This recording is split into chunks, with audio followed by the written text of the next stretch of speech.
तो नमस्कार, आदाब, सत श्री अकाल, राम राम, खम्मा गणी दोस्तों। मैं रजनी स्वागत करती हूँ आपका हमारे चैनल द सक्सेस में। और दोस्तों, आज है 3 जुलाई और 3 जुलाई के करंट अफेयर्स लेके मैं आपके सामने प्रस्तुत हूँ। तो बिना देरी के शुरू करते हैं आज के करंट अफेयर्स।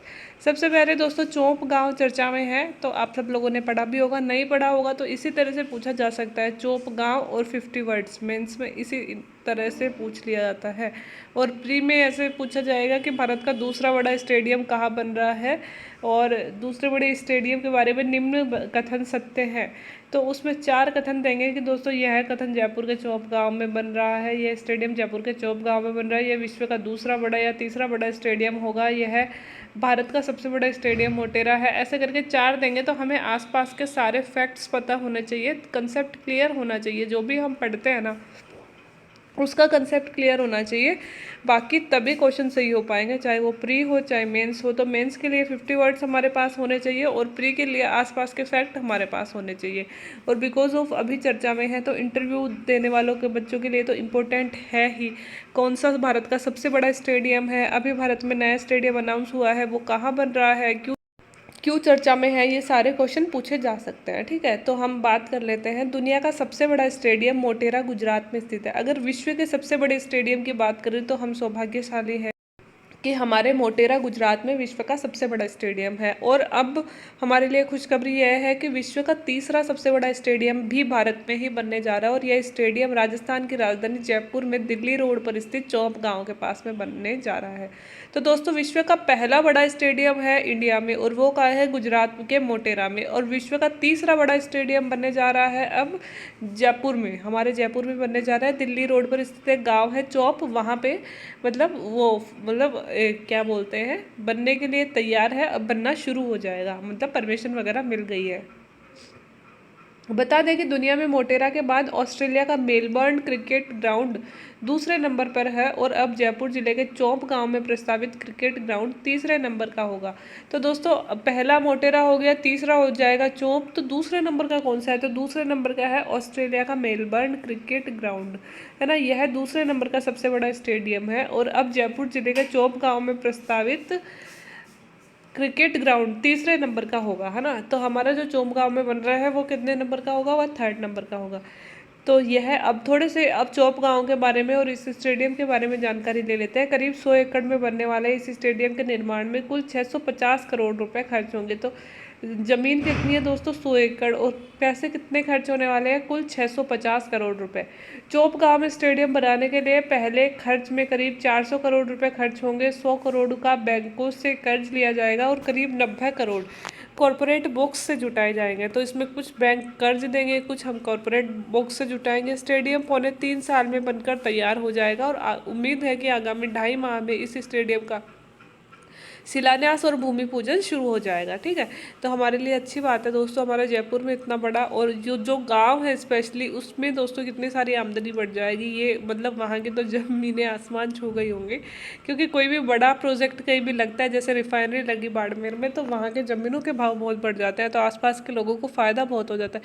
इसके साथ स्टेडियम बनेगा, तो स्टेडियम बनेगा तो दोस्तों आसपास रेस्टोरेंट्स बनेंगे, होटल्स बनेंगी, है ना, ये सारी चीज़ें बनेंगी, तो वहाँ पे मतलब इन्वेस्टमेंट बहुत हो जाता है, तो वहाँ के लोग भी बिजनेस कर सकते हैं। इसके साथ ही अपनी ज़मीनें भी मतलब बहुत ज़्यादा भाव में बेच सकते हैं, तो फ़ायदा हो जाता है, इतना बड़ा इन्वेस्टमेंट कहीं आसपास होता है। तो उम्मीद है कि आगामी 2.5 माह में इसका शिलान्यास हो जाएगा। भारतीय क्रिकेट कंट्रोल बोर्ड BCCI की और भी स्टेडियम के लिए 100 करोड़ रुपए की ग्रांट दी गई है, मतलब की तरफ से भी BCCI भी हमें 100 करोड़ रुपए दे रही है स्टेडियम के लिए। दुनिया के तीसरे बड़े इस क्रिकेट स्टेडियम में दर्शकों की क्षमता 75,000 होगी दोस्तों, इसमें लगभग 75,000 लोग बैठ सकेंगे। इस निर्माण कार्य को 2 चरणों में किया जाएगा। पहले चरण में 45,000 और दूसरे चरण में 30,000 लोगों के बैठने की व्यवस्था की जाएगी।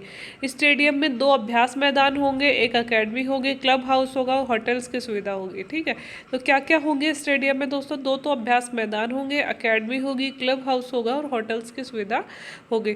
तो दोस्तों 50 वर्ड्स हमें इसमें से क्या चुराने हैं, अभी ये देख लीजिए कि सबसे पहले तो कि यह विश्व का तीसरा बड़ा स्टेडियम होगा। पहला स्टेडियम मोटेरा, दूसरा ऑस्ट्रेलिया का मेलबर्न। ठीक है, और यह कुल 100 एकड़ में बनेगा, और इसमें लगभग 50 करोड़ रुपए खर्च होंगे। अगर पैसों की बात करना चाहे तो आप थोड़ा सा बता देना, 100 करोड़ रुपए तो बैंकों से कर्ज लिया जाएगा, 90 करोड़ इतना, लेकिन ये रहने देना, ये ज़रूरत नहीं है वैसे। 100 करोड़ रुपए बीसीसीआई देगी हमें इसके लिए, है ना, बाकी हम इधर उधर से लेंगे। और इसमें जो दर्शकों की क्षमता होगी वह 75,000 करोड़ रुपए की होगी, है ना। और इसमें एक अभ्यास, 2 अभ्यास मैदान होंगे, होटल्स होगी, क्लब हाउस होगा और अकेडमी होगी। तो 5 लाइन हो गई ना। और इंटरव्यू में भी पूछे तो ये 5 लाइन हमारे लिए काफ़ी हो जाती है। इससे ज़्यादा जानकारी हम क्या रखें, बस विश्व के 3 बड़े स्टेडियम हमें याद ही हो गए, पैसे कितने लगेंगे ये याद ही हो गए, दर्शकों की क्षमता कितनी होगी ये सब याद ही हो गए, और कहाँ बन रहा है ना, कब बन जाएगा, कब से शुरू होगा, ये सब हमने पढ़ लिया। अब आज एक टर्म आई थी दोस्तों, स्वार्म ड्रोन, है ना, स्वार्म ड्रोन। तो दोस्तों स्वार्म ड्रोन हमारे देखो पेपर में आई थी, वो आई थी इजराइल ने हमास पे स्वार्म ड्रोन टेक्निक से हमला किया है, ठीक है। तो इजराइल ने नई टेक्निक का इस्तेमाल किया है, ये ठीक है ना। हमारे लिए वो ज़रूरी नहीं है, हमारे लिए एक तो ये ज़रूरी है कि आखिर स्वार्म ड्रोन टेक्निक है क्या, ठीक है। दूसरा हमारे लिए ये ज़रूरी है कि क्या भारत में भी स्वार्म ड्रोन टेक्निक का उपयोग किया जा सकता है, क्योंकि दोस्तों पिछले कुछ दिनों में आपने बहुत सी न्यूज़ पढ़ी होगी जो मैंने अभी तक कवर नहीं करी है कि ड्रोन से हमले हो रहे हैं, हमले हो रहे हैं, हमले हो रहे हैं।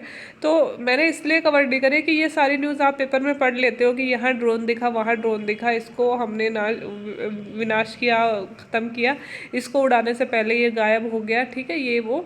तो हम डेली देख रहे हैं पिछले 4-5 दिनों से, है ना। मैं न्यूज़ 2-3 बार मैंने बनाने की कोशिश की, और उसमें जो DRDO द्वारा निर्मित एंटी ड्रोन सिस्टम है ना, जो है ना, वो मैंने ढूंढने की कोशिश की। पेपर में 2-3 बार नाम आया एंटी ड्रोन सिस्टम DRDO द्वारा निर्मित, वो एंटी ड्रोन सिस्टम है जो DRDO ने बनाया था। और 15 अगस्त की परेड में हमने जब प्रधानमंत्री जी भाषण दे रहे थे तो हमने उस सिस्टम का उपयोग भी किया था।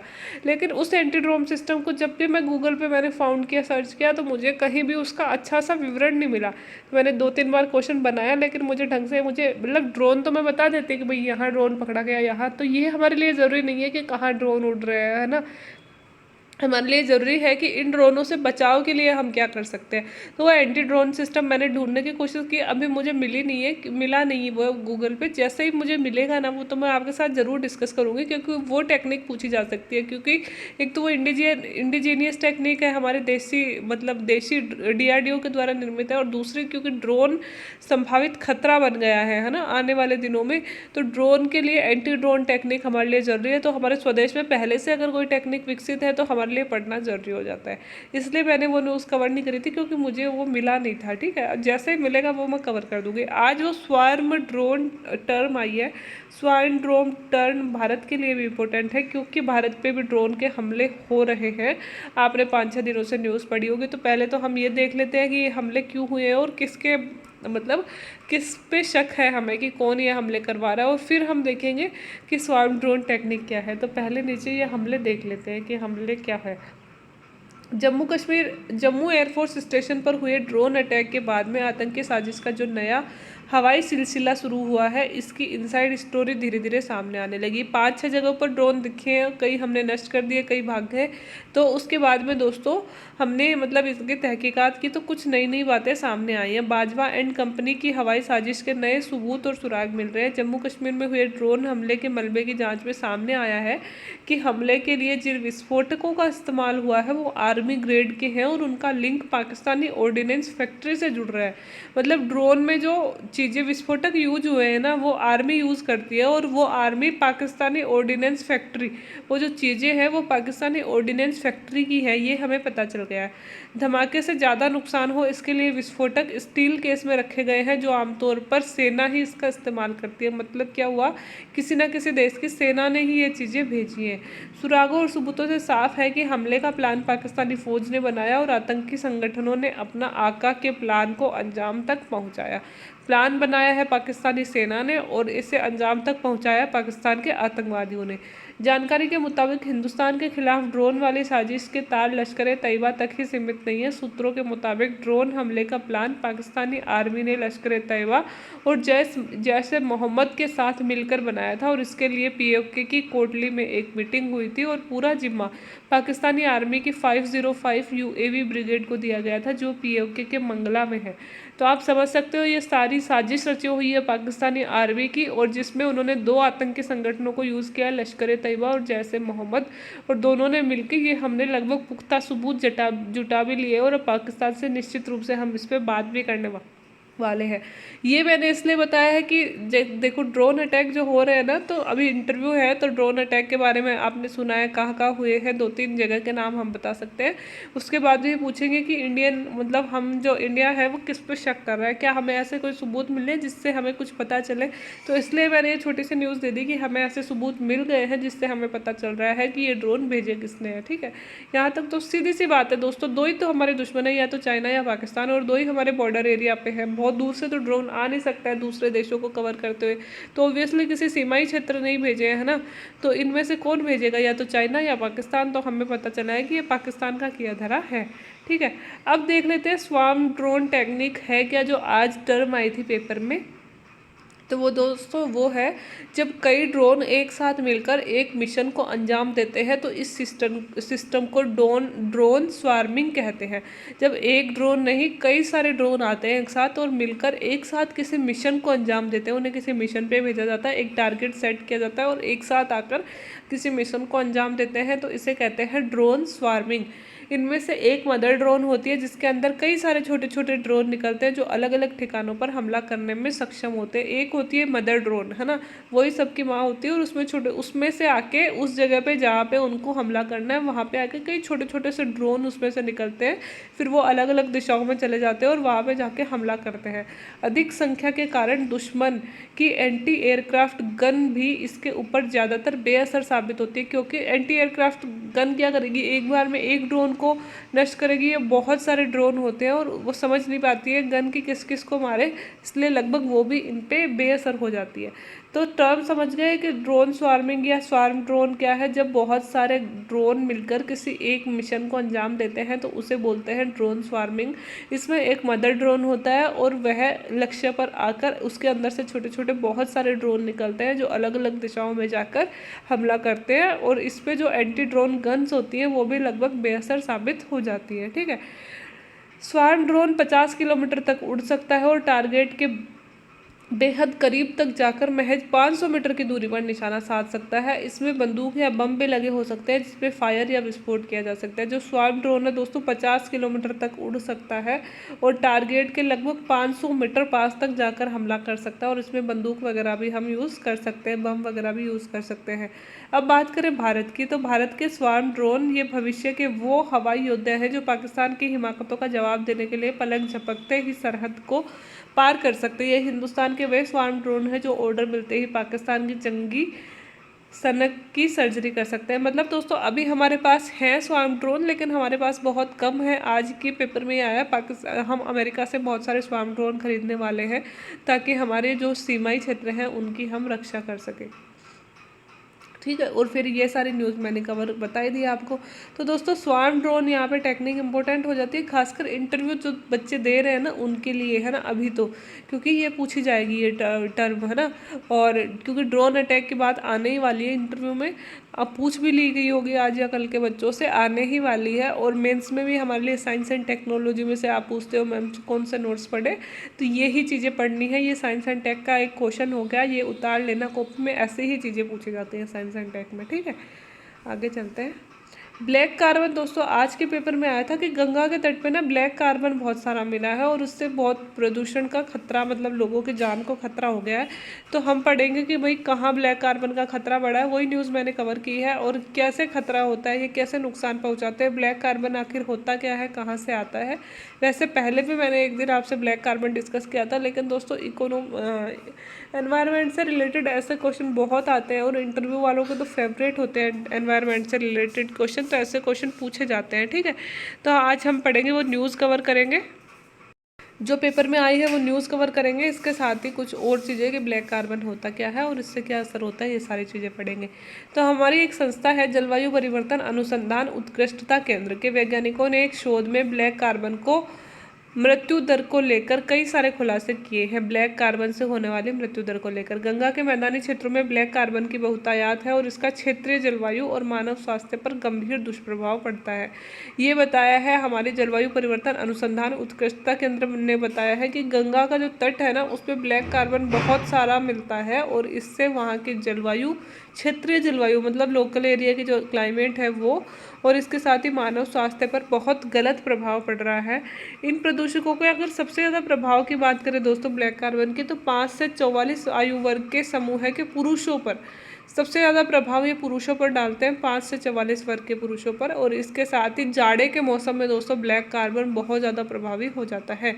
प्रदूषकों से संपर्क में आने वाले दिन से लेकर अगले 5 दिन तक सेहत पर प्रतिकूल प्रभाव बना रहता है और इस प्रदूषण के स्तर में बढ़त के साथ ही मृत्यु दर में भी बढ़ोतरी पाई गई है। दोस्तों 1 दिन से 5 दिन तक अगर हम प्रदूषक का शिकार हो गए, ब्लैक कार्बन का शिकार हो गए, तो 1 से 5 दिन तक हम बीमार रहते हैं। और ये पाया गया है कि इसकी वजह से, ब्लैक कार्बन की वजह से उस क्षेत्र में मृत्यु दर में बढ़ोतरी होती जा रही है। तो ब्लैक कार्बन देखते हैं निकलता कहाँ से है, क्या होता है ब्लैक कार्बन। तो ब्लैक कार्बन जीवाश्म ईंधन जैसे कि ईंधन, लकड़ी और अन्य ईंधन के अपूर्ण दहन, जीवाश्म ईंधन हो गया जैसे कोयला वगैरह, और लकड़ी हो गई, और अन्य जो ईंधन है उनके अपूर्ण दहन मतलब उनको पूरा नहीं जलाया जाता, जैसे कच्चा जलते हैं, कच्चे होते हैं वो कम जलते हैं, अपूर्ण दहन जो होता है द्वारा उत्सर्जित कणिकीय पदार्थ होते हैं। मतलब इनसे जो पार्टिकुलेट मैटर निकलते हैं, कार्बन जीवाश्म मतलब कार्बन जिससे जो भी जीवाश्म होते हैं, लाइक कोयला हो गया है ना, ये सारी चीज़ें, इनके जलने से जो पार्टिकुलेट मैटर निकलते हैं जो वायुमंडल के तापमान को बढ़ाता है ना। ये पार्टिकुलेट मैटर क्या करते हैं, यही तो प्रदूषण बढ़ाते हैं, है ना। तो इससे वायुमंडल का तापमान बढ़ाता है। यह वायुमंडल में उत्सर्जन के कुछ दिनों और सप्ताहों तक स्थिर रहने वाला अल्पकालिक जलवायुवीय प्रदूषक है। ये क्या करते हैं दोस्तों, इनमें से जो भी ये पार्टिकुलेट मैटर निकलते हैं ये एकदम से मतलब वायुमंडल में कुछ दिन तक ये स्थिर रहते हैं, जाते नहीं है ना, स्थिर रहते हैं, ठीक है। और इस छोटी अवधि के दौरान ब्लैक कार्बन जलवायु, हिमनद क्षेत्रों, कृषि, मानव स्वास्थ्य, है ना, और इन पर प्रत्यक्ष और परोक्ष प्रभाव डालता है। तो यह जो ब्लैक कार्बन है जो किससे निकलता है, ऐसे सोचो इंडस्ट्री से पोल्यूशन, है ना, जितना भी हम कर रहे हैं, गाड़ियों से, है ना, लकड़ी जलाने से, कोयला जलाने से, इन सब से ब्लैक कार्बन निकलता है। और ये ब्लैक कार्बन छोटे छोटे पार्टिकुलेट मैटर्स के रूप में निकलता है और ये मैटर्स क्या होते हैं, हमारे जलवायु में स्थिर हो जाते हैं और ये बहुत दिनों तक हमारे जलवायु में बने रहते हैं और ये हमारे हिमनद क्षेत्रों को, हिमनदों को बहुत पिघलाते हैं दोस्तों ये, है ना। हिमनद क्षेत्रों को, कृषि को, मानव स्वास्थ्य को, इन पे परोक्ष रूप से मतलब डायरेक्ट और इनडायरेक्ट दोनों तरफ से हमारे ऊपर प्रभाव डालते हैं। ब्लैक कार्बन और इसके सह प्रदूषक सूक्ष्म कणिकीय पदार्थ वायु प्रदूषण के प्रमुख घटक हैं। एक तो ब्लैक कार्बन हो गया मतलब ये पार्टिकुलेट मैटर्स, और इसके साथ ही इनसे और भी सूक्ष्म पार्टिकुलेट मैटर्स जैसे PM2.5, PM10, है ना, ये वायु प्रदूषण के प्रमुख घटक होते हैं। इनसे क्या क्या रोग होते हैं दोस्तों, इनसे होने वाले रोग हैं हृदय और फेफड़ों के रोग हो जाते हैं, स्ट्रोक मतलब एकदम से अटैक आते हैं ना, जो हार्ट अटैक वगैरह, चिरकालिक श्वसन रोग हो जाते हैं, लाइक साइनस वगैरह भी इनसे ही होते हैं, ब्रोंकाइटिस होता है, गंभीर अस्थमा हो जाता है, कार्डियोक रेस्पिरेटरी लक्षण, वयस्कों में समय पूर्व मृत्यु, ये सारे इसके लक्षण हैं। तो अगर ब्लैक कार्बन दोस्तों बहुत चर्चा में है, ब्लैक कार्बन जैसे हमारे ग्लेशियर वाली ट्रेजेडी हुई थी अभी उत्तराखंड में, तब भी ब्लैक कार्बन मैटर चर्चा में आया था और अभी भी ब्लैक कार्बन मैटर पे बहुत सारे रिसर्च हो रहे हैं कि ब्लैक कार्बन बढ़ने से क्या हो रहा है, कि पोल्यूशन बढ़ रहा है और पोल्यूशन बढ़ने से लोगों के स्वास्थ्य पर गलत असर पड़ रहा है और इनसे क्या क्या रोग हो सकते हैं, है ना, कहाँ ज़्यादा हो रहा है। तो ये सारी चीज़ें, आप एनवायरनमेंट से रिलेटेड क्वेश्चन तो आते ही हैं दोस्तों मेंस में, और इंटरव्यू में भी पूछते हैं वो, है ना। तो ये सारी चीज़ें एग्जाम्पल के रूप में आप यहाँ पे यूज़ कर सकते हो, ठीक है। आगे चलते हैं। माना पटेल दोस्तों, माना पटेल देखो ओलंपिक में हमारे बहुत सारे ओलंपिक के लिए क्वालिफाई कर रहे हैं, रोज एक एक दो दो खिलाड़ियों का नाम आता है। तो कल परसों अपन ने ध्यानचंद जी को पढ़ा था जिन्होंने प्रथम ओलंपिक मेडल भारत को दिलाया था। आज हम माना पटेल के बारे में पढ़ रहे हैं। ये भी एक अलग सी पर्सनैलिटी है और भारत के लिए भी इम्पोर्टेंट है, तो हम देख लेते हैं।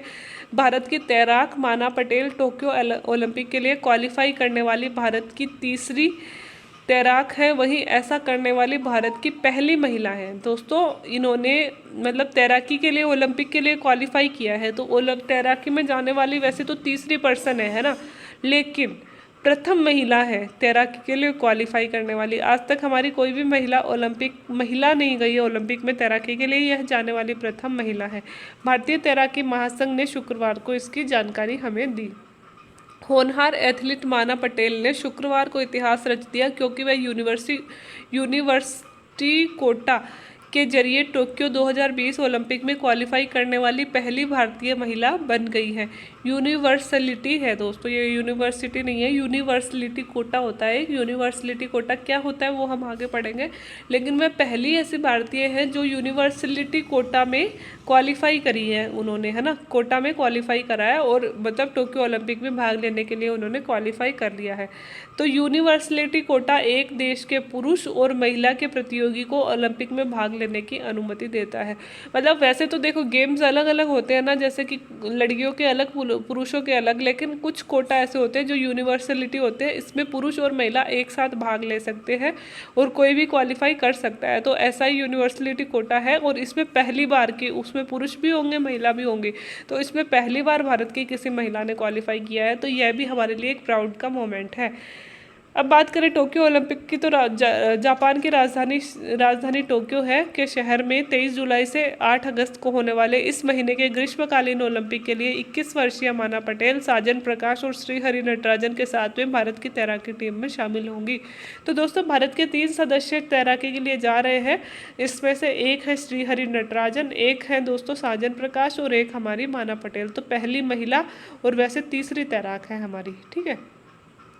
माना महिलाओं की 100 मीटर बैक स्ट्रोक स्पर्धा में भी भाग लेंगे, जबकि साजन और श्री हरि नटराजन क्रमशः 200 मीटर बटरफ्लाई और 100 मीटर बैक स्ट्रोक दौड़ में भी हिस्सा लेंगे, क्योंकि दोनों ने पिछले महीने रोम में सेटे कोली ट्रॉफी ओलंपिक के निशान का तोड़ा था। इतना नहीं याद रखना है हमें कितना मीटर, वो तो अगर अवार्ड जीत जाती है ना उसके बाद में हम देखेंगे कि भाई इस मीटर में इन्होंने अवार्ड जीता है, अभी इतना याद नहीं रखना है, ये पेपर में न्यूज़ थी तो मैंने कवर कर ली, ठीक है। आपको ये याद रखना है माना पटेल कौन है, किस गेम से रिलेटेड है और भारत के लिए इम्पोर्टेंट क्यों है। बाकी मेडल जीत जाएंगे तो हम इनके बारे में और ज़्यादा विस्तार से पढ़ लेंगे। अब दोस्तों एक जन आधार कार्ड राजस्थान में बहुत चर्चा में रहता है, तो पहले न्यूज़ आई थी तो मैंने इसको थोड़ा सा कवर कर लिया, आप यहाँ पर देख लीजिए।